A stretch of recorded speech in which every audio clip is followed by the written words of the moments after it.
Lithuanian citizens have visa-free or visa-free and arrival access to 180 countries and territories, ranking the Lithuanian passport as the 9th best passport in the world as far as travel freedom, tied with Australia and Slovakia.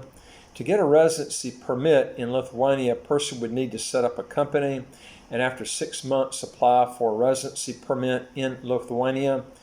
The owner would need to establish a company with 29,000 euro share capital and to employ 3 Lithuanian citizens or workers with permanent residency permits.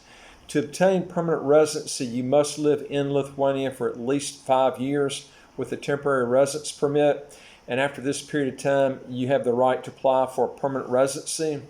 After 10 years of living in Lithuania, a foreigner may apply for citizenship in the Republic of Lithuania, but you have to pass a Lithuanian language test to complete this process.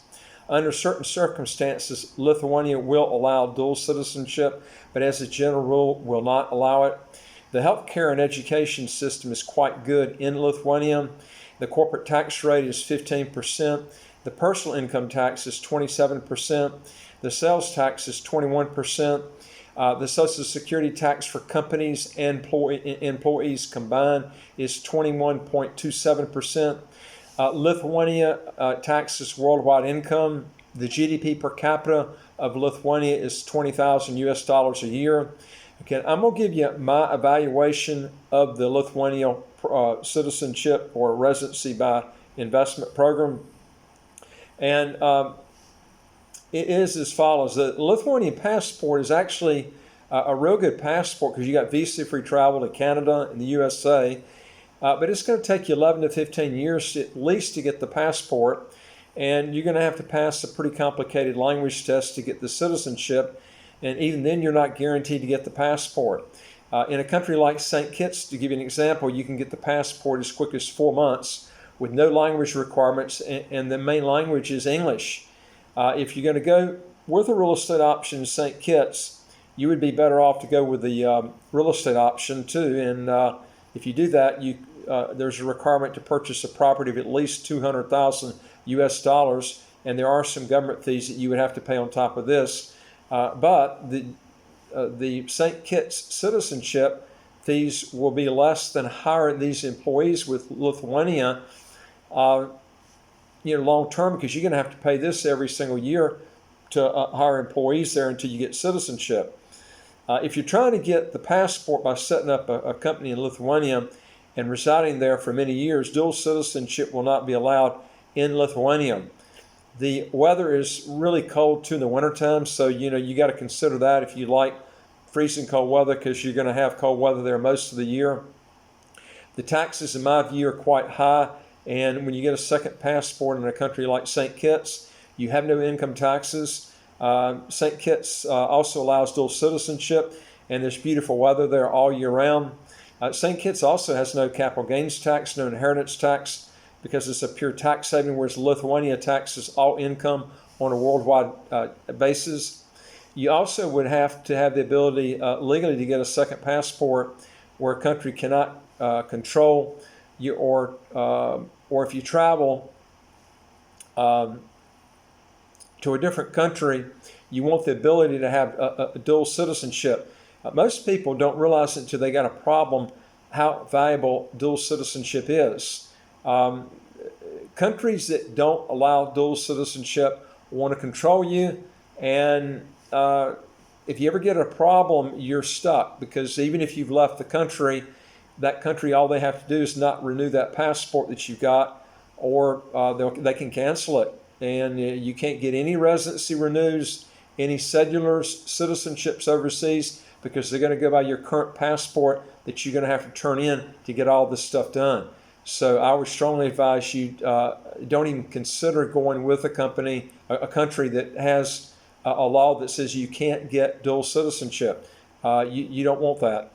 To give you an example, Singapore and Japan have the best visa-free travel in the world, but I would never go with their passports because these countries don't allow dual citizenship.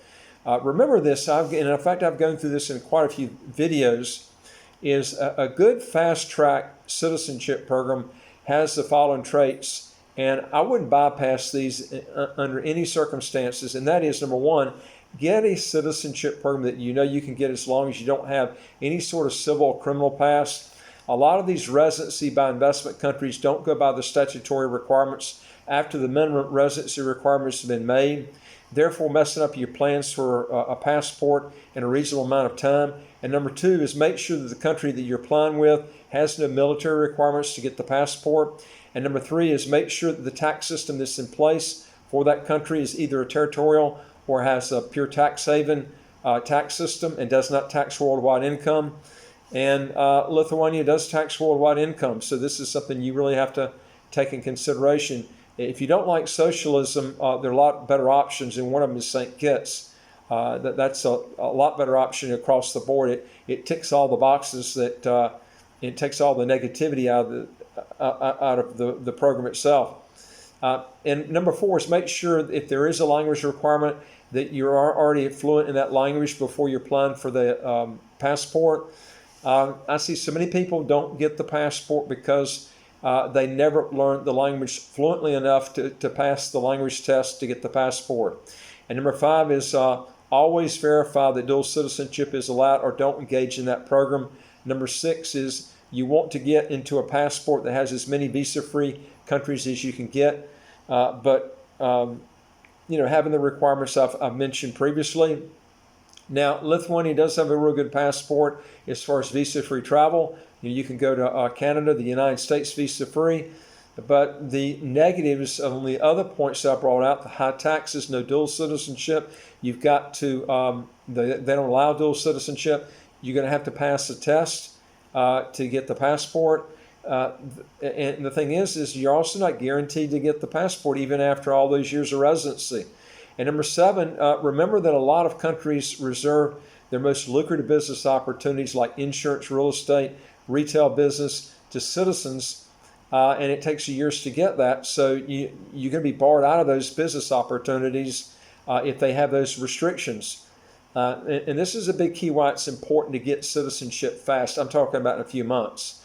And number eight is also when you move to a new country where you don't know the language, it's going to take you 3 times longer to get everything done. This is a big problem that when you go to a new country, you waste so much time trying to deal with translation. It drives you nuts. It really wastes a lot of your time. Anyway, if you want to learn more on how to legally get your taxes to zero, how to get a second passport in as quick as 3 months, do 3 things. Hit the subscribe button to the right of your screen and you'll get new videos as they come out automatically.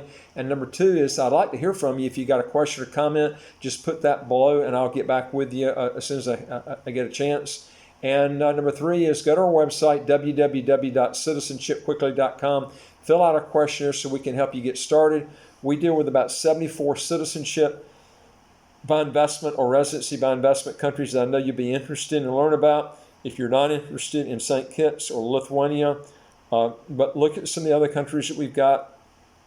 I do like St. Kitts and Antigua. I'm partial to those countries because they tick all the boxes and all the negativity is taken out as the points I've mentioned before. Anyway, thanks for looking at our videos, and I'll look forward to talking to you on the next one. Take care.